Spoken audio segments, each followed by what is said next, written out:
All right. Welcome to another episode of Generative AI and I, hosted by Ranjali Mani. Generative AI has been compared to the iPhone moment or the mosaic moment, whichever you take fancy to, right? That has disrupted the way we communicate, and it's bringing in historical technological change. It's brought in, like, for example, iPhone, right? It brought in new applications altogether, brought in new business models. And similarly, we see over the last 6 months or a year at least, right, the acceleration in terms of tech, especially in this space.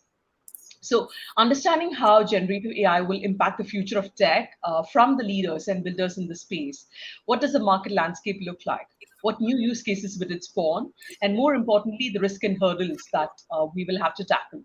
That's what we intend to focus on in this podcast. Again, this is a very nascent and new space. There are no real experts, right? Everyone is on a learning journey. And the ones who stay ahead are the ones that are curious. So that's what we intend to do in this podcast.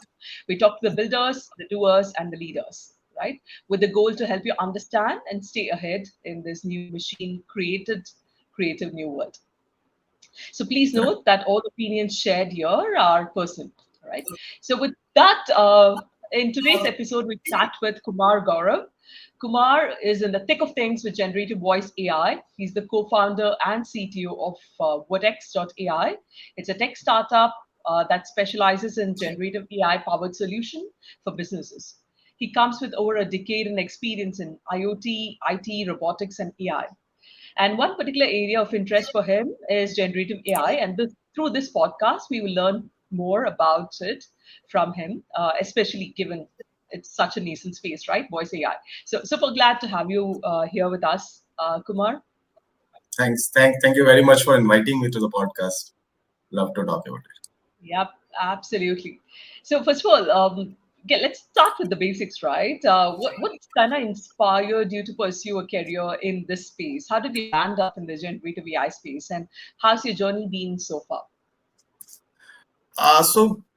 I actually basically come from an engineering background. So I've always been very fascinated about technology and its implementation, even if it doesn't yield out something professionally kind of stuff, like doesn't build any value. I always love to have new challenges, learn new things about multiple new domains as if. Before I actually tell you the story about generative, I would just love to tell you about how I came into AI as well. Like, I was an electrical engineer, pass out in 2010, and then back then I started my first company into IoT and renewable, and we were doing lots of products, lots of services kind of activity. But in 2016, I started feeling a shift towards data, and specifically, if I remember, the 2017 and 2018 start time when Cambridge Analytica scandal happened, and that was like a wow moment for me. Like, data has so much of power; it can do so much of activities, kind of stuff. So uh, that's where I realized that okay, I need to learn about it. So I went on a self-learning journey. I then thought that I will start something into AI or doing something AI about that. Luckily, I got interested into NLP mostly, although I did worked on another idea around generative AIs for image generation. So basically, a recommendation system for fashion brands or kind of stuff you can see. Uh, that's where when we were actually doing those things, we started getting more and more clientele. So we mainly focus on to conversational AI side first. So like we started way back when there was even level one, or you can say rule based bots used to happen. And Mhm. since then we see the transition towards conversational AI at 2 and 3 level 3 chatbots and everything, even voice bots and everything. So that's when we identified way back in 2020 that okay, there's could be huge scope into this GAN space kind of stuff into natural language generation part. So that's where me and my co-founder, we started thinking of creating a product company into generative AI space only, and that too in a very niche space like voice calls only. Like we didn't wanted to enter into everything, like maybe for content generation or for music generation, or there could be multiple implementation in voice itself. So we stick towards the voice calls where we found that our USP also lies, because we have been doing conversational AI for more than 3-4 years till then. So we worked on we researched on lots of large language models back then in 2021. We did learn from them a lot, and that's how slowly we move transition towards understanding this space, implementing the open source ones as well, and creating our own models as well, specifically for voice. Actually, for the text there has been a lot of things there, so the implementation on the voice side was very much tedious for us. So we went through a rigorous journey of learning together as a team, and Mhm. that's how we started Vodex as well in 2022 as a SaaS product. And till now it's going very fine. We kind of have managed to get a few clients as well, in just 8 months of context, like from India, from US as well, like 15-16 customers are there already. And that too, we when we haven't released our entire product. So it's been a roller coaster ride, but yeah, it's uh, love learning new things. There has been a huge um, demand we are seeing right now, specifically since last December 2022. Mm. So yeah, it's a very exciting space. It is, it is. And one of the things I quite liked when we had our initial discussion, Kumar, is how tech has democratized access to who can build Yes. products, right? Like that's one thing which stood out, right? Like it doesn't need Ivy League education. It doesn't need you to sit out of US. You can be sitting at some place in remote developing country and still build out products for the world, right? And that's very, it's very for me optimistic, right? It makes me optimistic for the future for my kid, right? More importantly, your story as you were narrating it, one thing which struck me is it's very organic. It's not like you planned saying, okay, I want to get to this. It seems like you started off, you learned through the process and then built this out, arrived at this. And the third Yes. thing struck me is I was talking to this VC just yesterday around a similar podcast, and he called out how that the way he's differentiates startups who actually could sustain. It's a new space, right? Like how does the VC differentiate which ones will scale and sustain, because everything is evolving. But he mentioned that one of the areas he does see people or startups differentiate themselves is when they go deeper, like when they have a clear focus, calling out that this is what I'm going to do and I'm going to go deeper versus trying to cater to everyone, which is what you stressed upon, right? By going down deeper in terms of, okay, I look at voice. I'm not going to look at every other thing. This is what I'm going to focus on, right? So thanks for kind of sharing that very inspiring journey that way for folks who are listening. Yeah. So, Thanks. yep, yep. Before we get into the details, right? They're like different types of folks who are probably going to be listening to this, and AI has become a bit of a buzzword, right? So those who may be unfamiliar with the term, can you explain what generative AI is and how you think it differs from traditional AI, which we have been using and companies have been focused on so far? So I will say that it's very simple to understand. So earlier there used to be multiple models for each and every task. There used to be multiple models. That's the simplest explanation that you can think of. Like there was classification models, maybe image classification, multi classifications as well, maybe NER, or maybe there were multiple models for each and every task. Whether you train a machine learning model or deep learning model around that, how you do that, it's a different thing. How efficient it is, it's a different thing.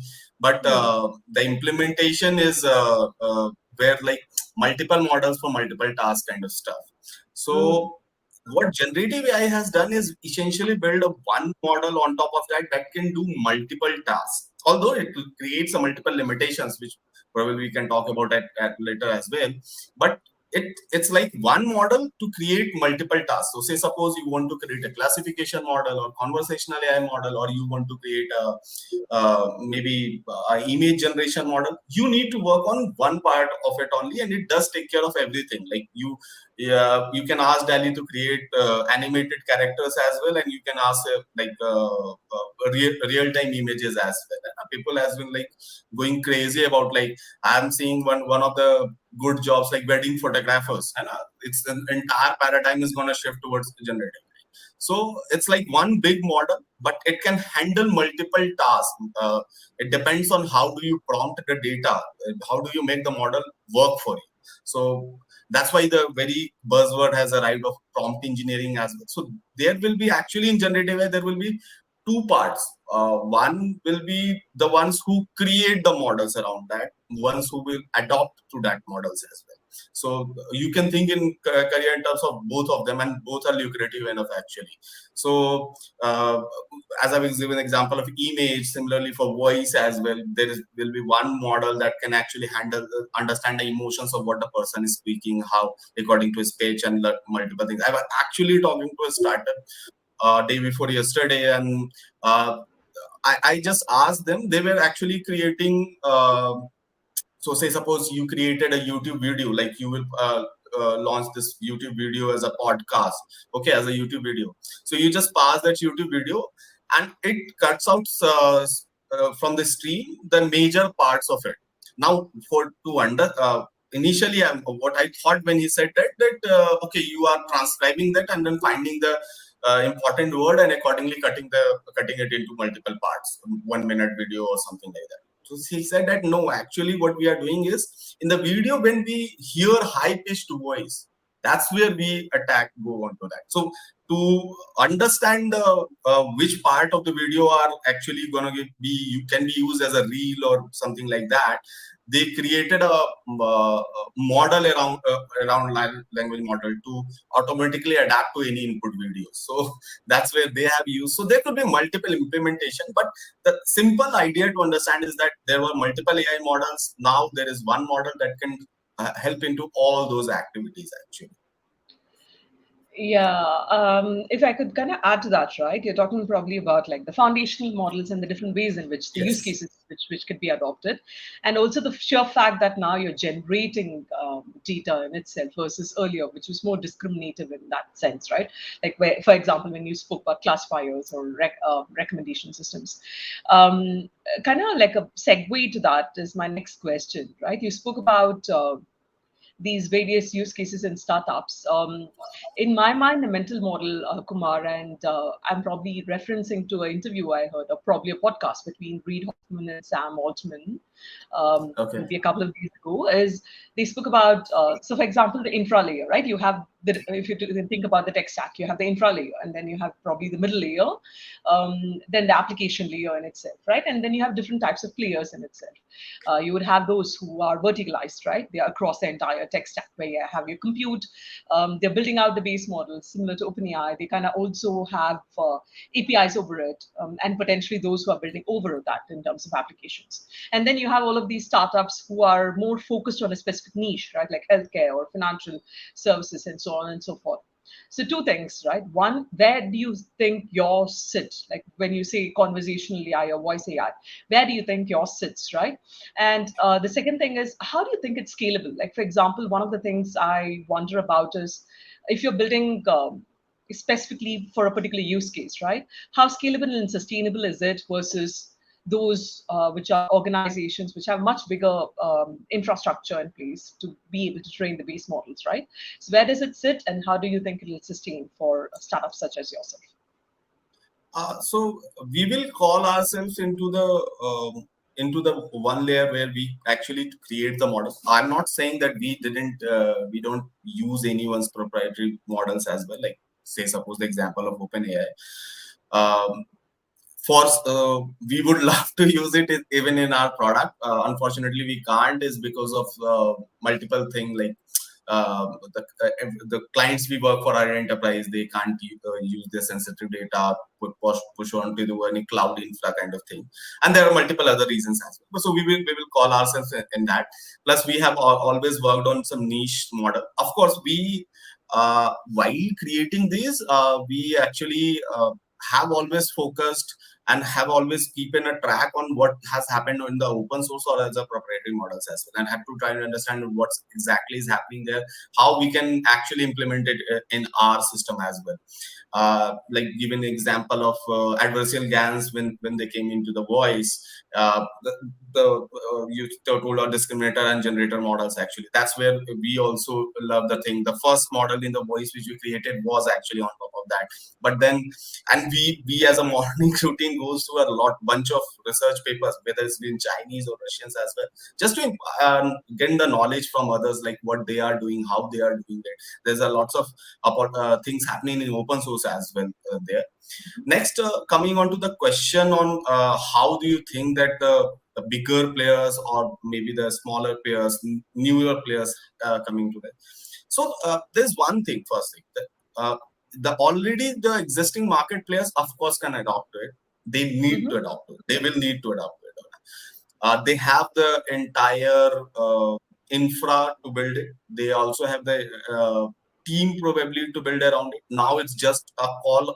They need to make that which where they want to lie. They want to build, retread the wheel, or they want to maybe they can create something new. Out of like let's uh, uh, take an example of Bloomberg.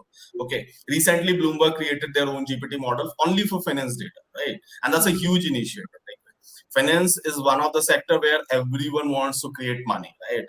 Whether it's be algorithmic trading or anything. A very fascinating sector there is. Even the crypto entire industry can be hit around that. So they trained a niche model like GPT over the finance data. Actually, they Mm-hmm. created, I think, a 50 Mm-hmm. billion parameter model initially. So they took a Mm-hmm. path of how they want to create the foundation model. A few Mm-hmm. companies can also come around like implementing it as also. But Mm-hmm. let's suppose that you are a new player into the market. Okay, maybe you doesn't have the resources, maybe you doesn't have enough bandwidth to create it, maybe you doesn't have enough money or kind of stuff. Mm-hmm. That too, also, if you doesn't have, you also have an opportunity to use those model and Mm-hmm. create a path around that, because there is a Mm-hmm. huge market opportunity. Like I Mm-hmm. was talking about generative AI voice calls. There, even the voice call industry, like it's a $500 billion call center market industry which we are trying to disrupt here. Mm-hmm.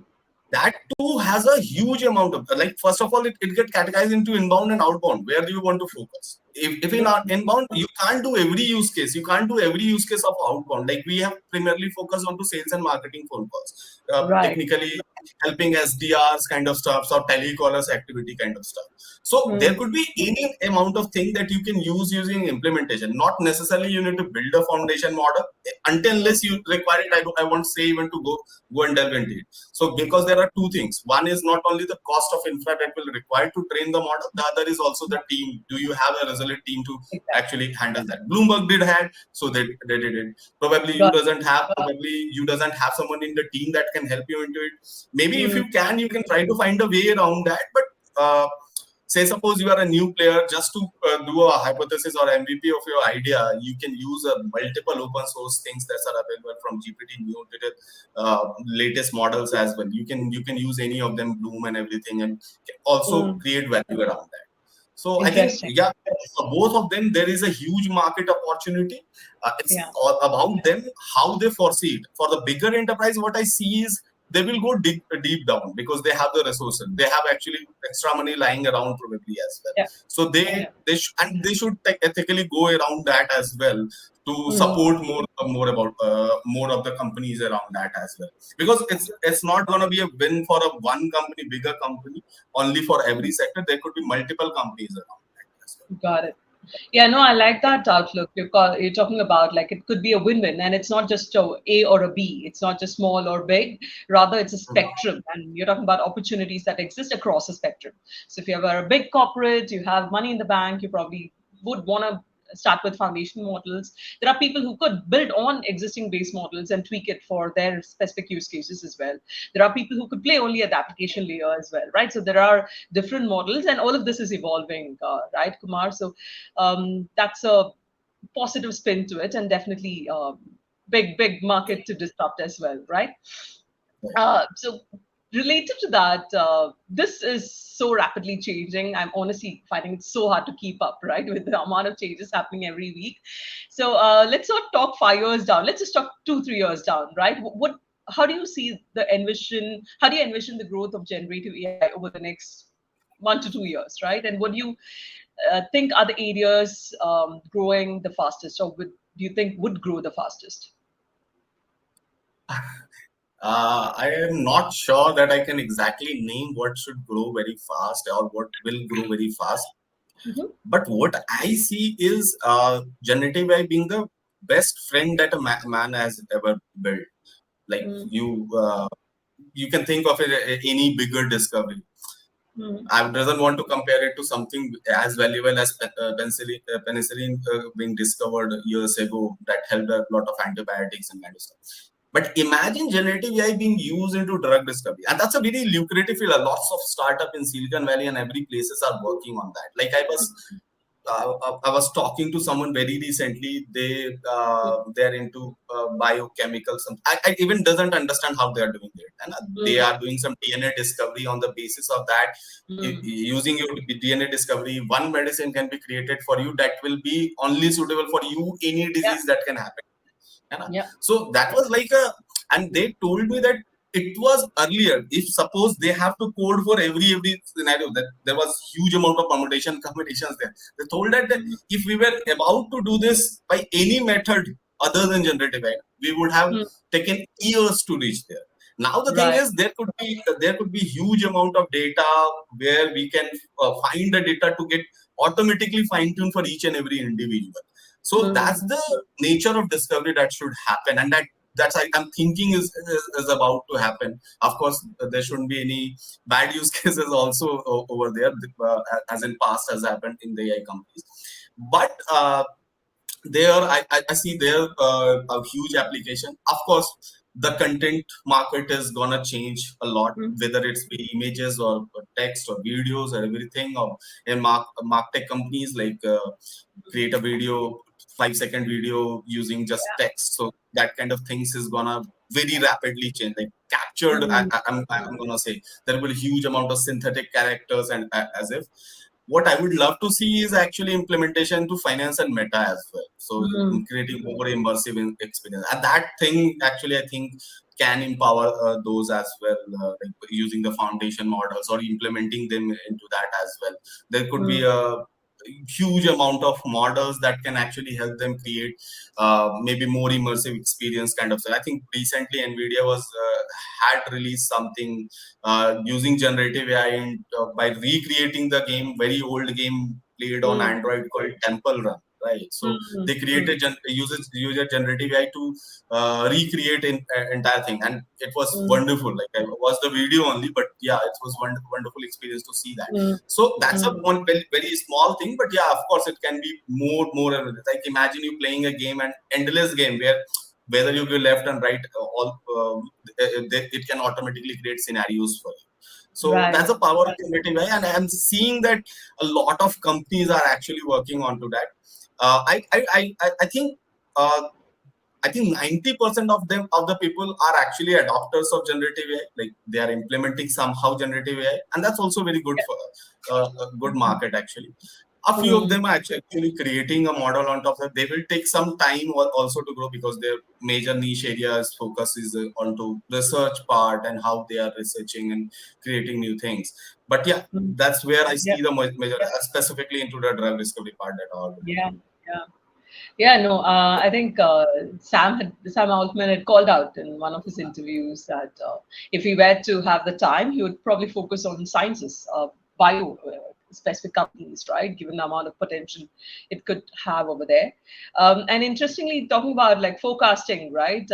As I heard, I think I read or heard somewhere that say 10 years ago, if we were to think about, okay, what would AI disrupt, right? Say 2010, 2011, we would have thought, okay, it starts with blue collar jobs, then probably people who work Yeah, in organizations, then probably the creative folks, right? But if you think about what it is, it's just the other way around, right?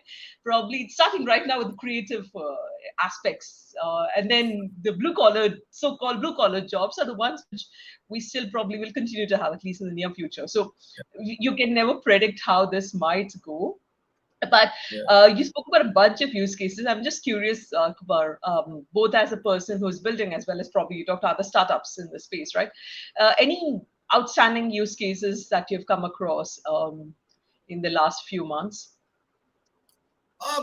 Uh, Basically, in the content generation side, I've seen a lot of people doing a lot of things. Like I've seen people like transition from creating editing videos to doing a lot of things into that. So of course, that's the one area which I think either people will adopt to it, or they will have to, like, I doesn't want to use any negative words on the podcast, but yeah, so basically they have to, if they want to survive, they have to actually adopt to generative AI built products. Like Adobe came with Fireflies, and there is going to be huge changes in the market that's going to happen. I can see there. mm, What I have seen actually recently is, in my sector itself, like in the video and the voice side, there mm, has been a huge implementers who are coming. Like, mm, there has been a huge demand that has grown for us, that don't give us the entire end-to-end services, just give you a voice AI service, voice mm, APIs.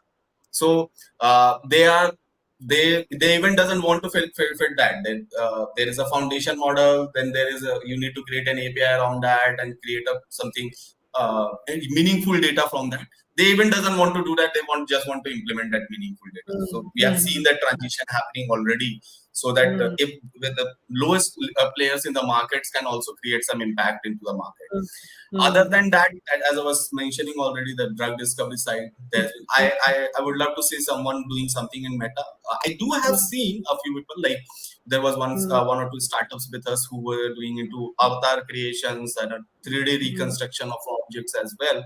But that mm, has been for a quite amount of time. Like if you say into the AR VR side, there has been a reconstruction and AR built these things.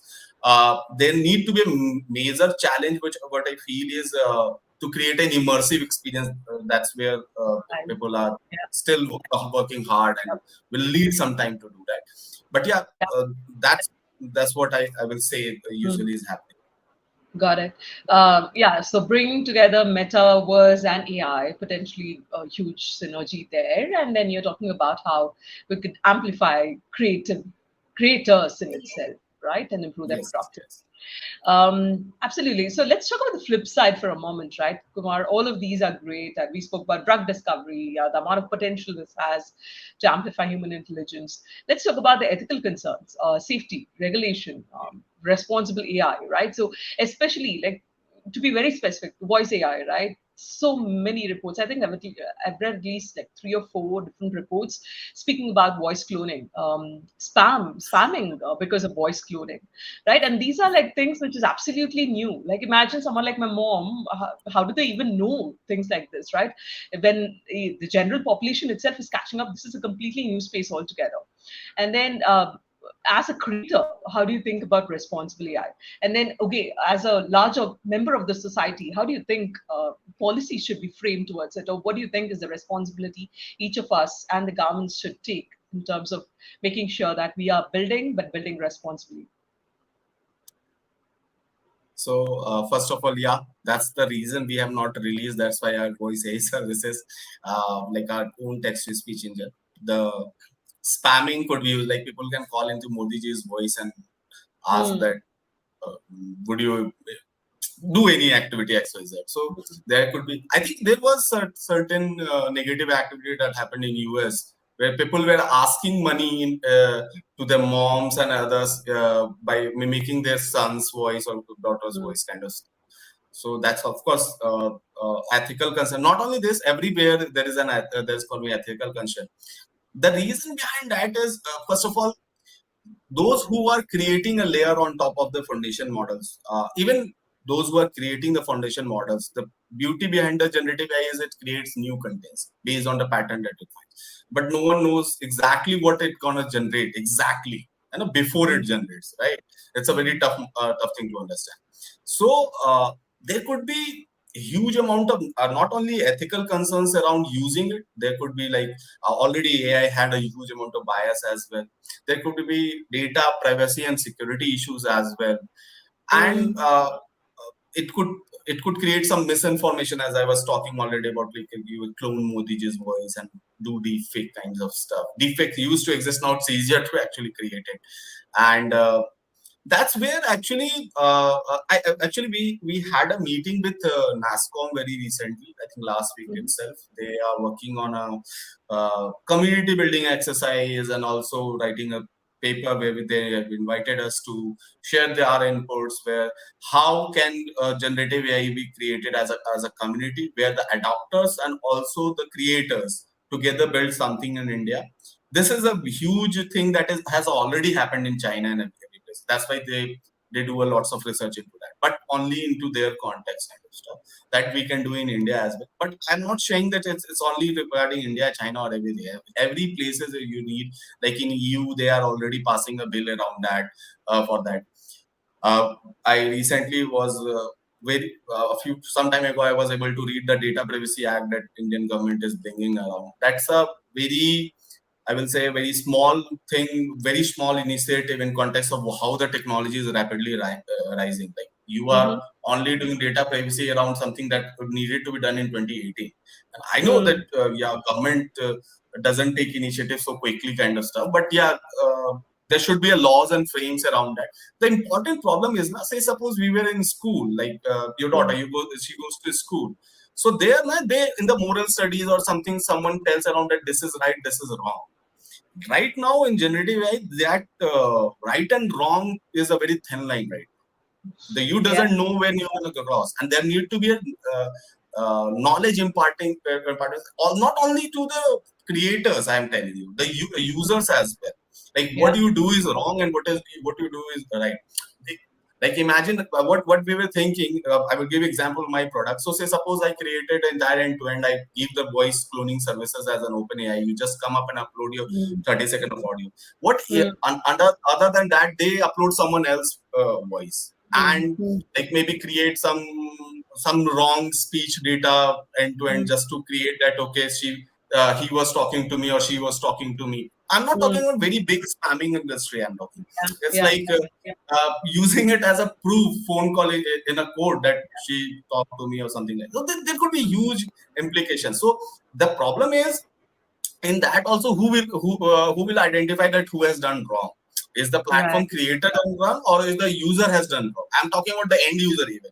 And end Right. user doesn't know. He's just thinking, okay, I can do this, I can do that, and let's just do Mm, that. This is a platform mm, where I can come and do anything now. So let's assume and let's do that. Okay, it all mm, started as a fun activity, like Kareena Kapoor wishing you a happy birthday in the marketing videos, but now it has gone to another level. Like you can do mm, anything around in deepfakes. So mm, not only the ethical concerns lies with the persons who are building it. Of course, they can be limited with governing mm, laws. They, of mm. course, can be limited. First of all, there is no laws around that. So either not a law, but there should be I see a procedure or SOP kind of thing that they need to follow while building it. That you won't use this data or you will use that data. Importance always remains on the on day one what data you are using. And that's why Mm. OpenAI has been changing a lot, like limiting a lot of the Yeah. responses kind of stuff as well because of their biasness, right? But Mm, that's not only the thing. Like I think very recently I heard about Samsung's employees using mm, ChatGPT to get the responses, and eventually I don't know how, but GPT says that it was on the last model, but finally GPT started giving response about Samsung about those mm, data as well. mm, So mm. it's a both thing. It's a two-way sword, I will say, that users plus the adopters need to create it. Yeah. And Yeah. some, like I love the activity that NASCOM was asking, that Mm. create a white paper around that. You need to follow this and follow Right. that kind of stuff. Yeah. That's a very defined process you need to create, and then accordingly move forward around that, and Yeah. also create some understanding, maybe some educational material for the people who are using it. They should Yeah. understand the law behind that as well. So say suppose you use it for the wrong sense, then you should know Mm, mm. that you are doing it for the meaningful purpose or for a destructive purpose. Right. Yeah. So clearly, a very nuanced and not a straightforward problem to solve for multiple actors, and each of them have their own responsibilities, right? So you spoke about regulation, the need of regulation to catch up with technology, industry bodies, and how they can corral and bring together, curate opinions and information around this, which could help the government. And then, most importantly, the creator and the consumer, right? As a creator, making sure that you're building and sharing responsibly. And then, most importantly, as a user, my being more responsible in terms of how I'm consuming this, right? And creating awareness with the new generation as well.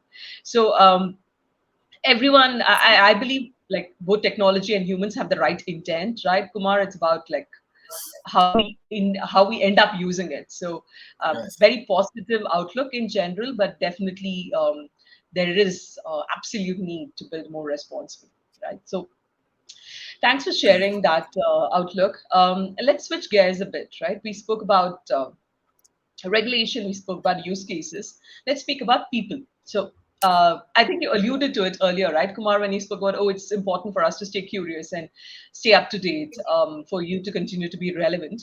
So what skills or qualities do you think is necessary to succeed in the field of generative AI, and how does one develop them?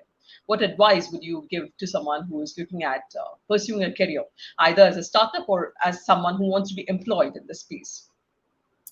So, first of all, as a maybe you want to do a startup or you want to do a job into generative AI field or kind of stuff. Mhm. First of all, I've seen a lot of change happening that anyone who was doing mostly into the AI till machine learning part implementations they have done, they have started calling themselves generative AI. So that's the one thing that I think people need to change.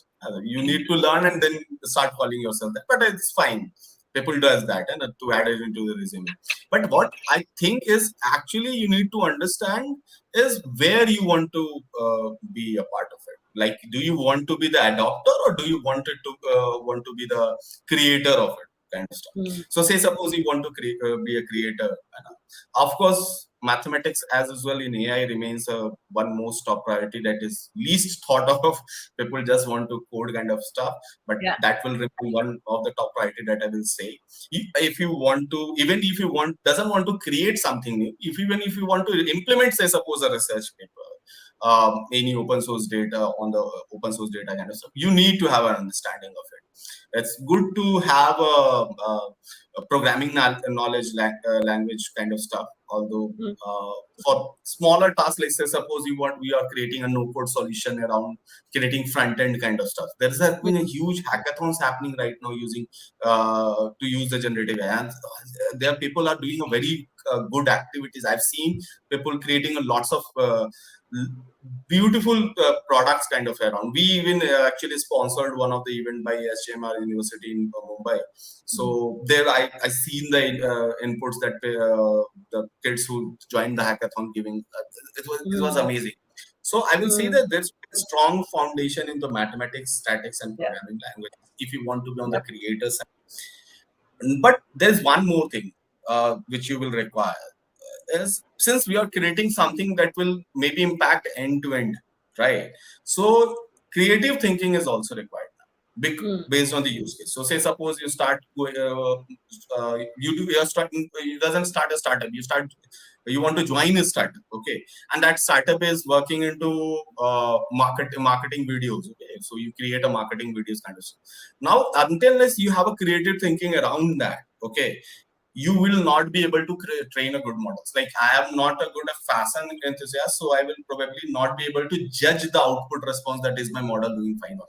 I will be just be working on the RMS score, and that will not be enough yeah. because end end goal is to create a product that helps them, right? So Yep. just knowing the knowledge, am able to implement it is not going to help. Then there Yeah. is another side where if you want to say suppose pursue a career as an adopter, there the Mm, challenges are lower. So of course you doesn't need to necessarily know mathematics too much. A good hands-on onto programming can help you a lot, but mhm, there also that will be at the end effect. Like even if you want to do prompt engineering, you need to mm, be creative around your prompts, right? So mm, you need to understand that what do's and don'ts I need to pass so that it creates a perfect response for it. Like mm, imagine image generation platform if you are creating, okay, and there anyone is coming and passing their text. Sometimes just passing the text, I have done that with Dali and Stable Diffusion. That just passing the text doesn't help at all, mm, but a brief description around that helps a lot in creating the perfect thing that you want to build. So you need mm. to understand what prompt engineering is and kind of stuff. But Yeah. there, Yeah. I think more than programming skills, you will need around like for the programming skill, of course, you need to understand what the APIs are. Some programming knowledge you will need. Some maybe front end or back end knowledge you will need, but you need to create. Creative thinking will remain must in both of them, and then there Mm, lies the third part where the users kind of people are only there.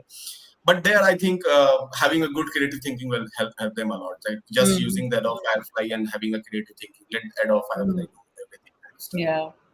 Yeah, and honestly, all this stuff you spoke about, Kumar, is it sounds commonsensical if you think about it that way, right? And it's no different from just a career in AI. It's no different that way, right? Like in terms of starting with, why are you trying to do this? There's so many people who ask me, oh, should I get into prompt engineering? It's paying so much of money, right? It's a very shallow way of thinking about things. I don't even know if prompt engineering will be required in 5 years' time. AI could be autonomous by then, right? You don't know that. So, and no one who's doing prompt engineering is doing only that. They probably have a background in AI as well. So, understanding why do you want to do what you're doing, and then looking at it end to end in terms of how is it going to be consumed, having that customer centric focus, like you called out, versus, oh, I've done with my model, but that is like that's output, right? That's not an outcome that you're looking at. So, having that aspect and then combining your technical skills along with, like you called out, creative problem solving. So Most I importantly, was I yeah. was recently on a weekend, last weekend in Bangalore itself. There was a generative AI mixer for generative AI founders at Mm, someone's place, and we went around 30, 40 startups came there, founders came there, a few employees mm, also there came. So, and there were companies like who were using, who are Series A, Series C, or Series D mm, startup kind of people as mm, well. Like we were very early adopters and very early stages, like mm, pre-seed. And for like us, we were most of the people, but some very senior people into the market was also there. mm, And there was a general discussion that was happening that those people who are not betting on AI or in generative AI, in the next 5 years, they will get to know that they need to bet. But the mm, second thing is, today who is thinking that how I'm going to use it into my future, they might mm, survive the thing, because essentially yes, it's gonna affect your jobs and your usefulness into the society kind of stuff. And to be useful, to be working in terms of like keep getting utilized into the market, we kind of like has a mutual synergies around all the startups there when we were discussing is that, okay guys, we need to actually not only adopt it, maybe help the other guys also who are coming into our companies or mm, kind of stuff, whomsoever we are hiring, let's show them the bigger picture.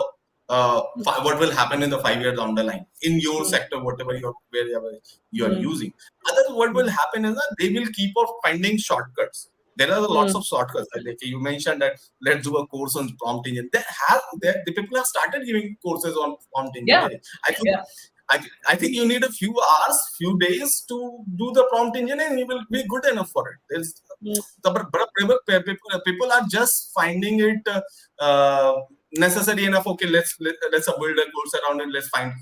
I know yeah, someone who created using Chat GPT a Udemy course and sold it on YouTube and earned a few $1,000s. I know the people like them. So the thing is, how do you adopt it is will be very necessary, and yeah. people need to start thinking around it very soon. Play the long term game is what you're calling out, right? Yes. Absolutely. Yeah, go deeper versus shallower. Um, Great points, Kumar, right? Hopefully, it helps folks who are looking at, jumping into the space. Finally, before we kind of wrap up, I do want to close it with one thing, right? So we talk a lot. I sometimes wonder, but it's very easy to have these discussions. I talk about this a lot to other startups, people in the space. I'm part of the NASCOM Deep Tech Club. I talk to folks in that community. But I feel like that's a bubble, right? That's a very small space of very few people who are thinking, who are building, who are in the space.